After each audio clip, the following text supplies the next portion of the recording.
Hi, you guys. Move my candlestick out the way. Yeah, you can't see me, huh? Ooh.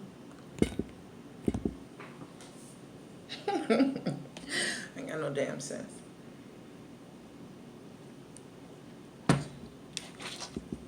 So, Rhonda, you asked what Mercury retrograde was. Hey, everybody. I just want to point out someone very specific. Rhonda, you asked about Mercury retrograde and what you can do to safeguard yourself. In the place that question was asked, I would say think twice, speak once. If you can recite Psalms 23 3 times before you respond to somebody dumbass, then whatever you have to say after that, go ahead. Because while you're saying it, you're going to be kind of debunking and refuting whatever negativity they're actually trying to throw your way. Also, it's a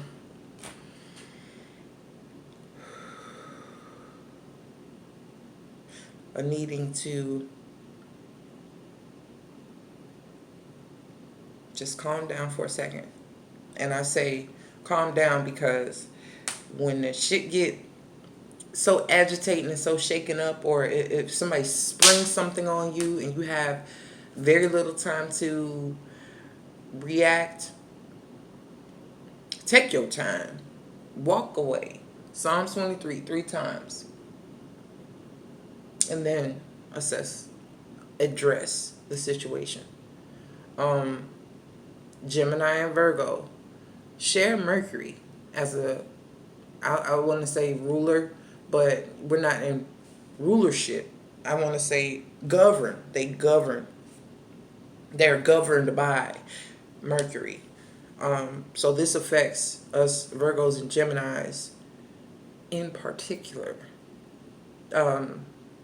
I think we handle it better than the other signs only because we are always directly affected, and it's a retrograde is something that happens. It occurs 3 to 4 times a year, depending on and sometimes bleeds into the next year or whatnot. But it's a time of the thing about the retrograde.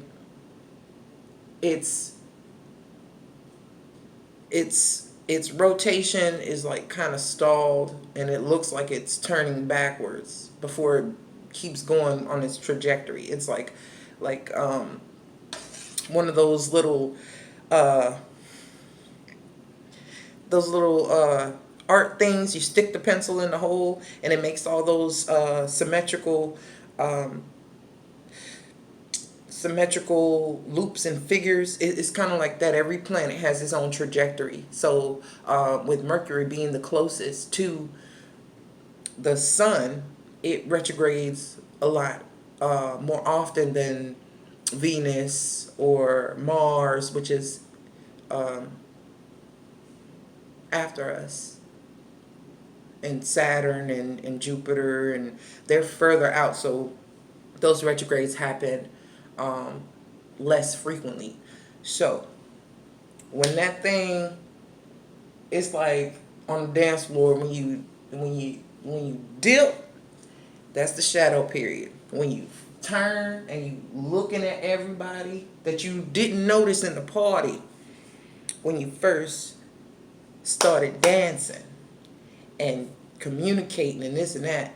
And I'm not talking about the ones who just have a keen eye on everybody. I'm talking about when you really in a groove and you comfortable where you at, and then you turn around and you see everybody or what's happening all around you. It's giving you a different point of awareness. It's giving you a different point of perspective. But also anything that occurred in that little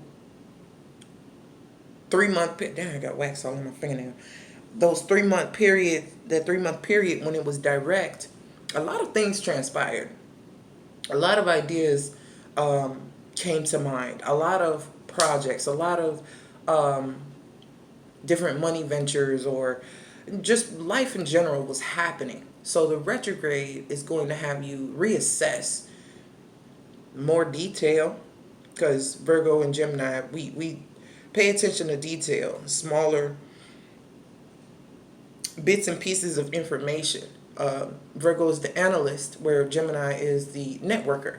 And, they are, they piece things together as well. They have their own way of doing it.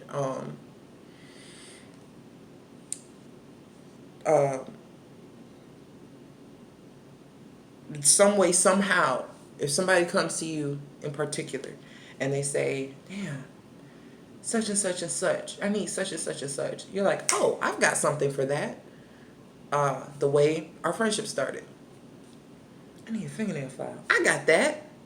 That type of thing. So it's just, it's the detail. It's something very small. We're details people. We see everything. We notice everything. So with Mercury going retrograde, it's a time where everybody has the opportunity to do what we do best. And even us, it'll be a hyper awareness of the details, or things that we just in our everyday lives have overlooked. Like, damn, how did I miss this? Our fine tooth comb, our rat tail comb wasn't small enough to catch these, nuances and these details. So, and the effect of Mercury in retrograde also depends on the sign that it's in. It'll be partly in Cancer and partly in Leo. So I'm not getting into that part. But Cancer does have a lot to do with the emotional self, the inner, the damn gizzards of a person. That type of stuff. What really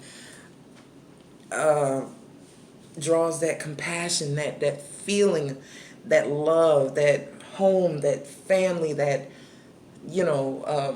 matriarch matters, family matters, just all kinds of stuff. No Carl Winslow, just be like Urkel. He was just oblivious. He just, his feelings got hurt. He just kept pushing. Every day he tried to get Laura Winslow, and it was like, shit. He didn't let her know stop him. He didn't let his clumsiness just ruin everything. He didn't fall into depression. He didn't, you know what I'm saying? He just kept going. He just kept going. So Mercury retrograde, be an Urkel, okay? I just don't know where the fuck that came from, but I'm gonna go with it. So I hope that helps. But just text me. Just text me. Bye.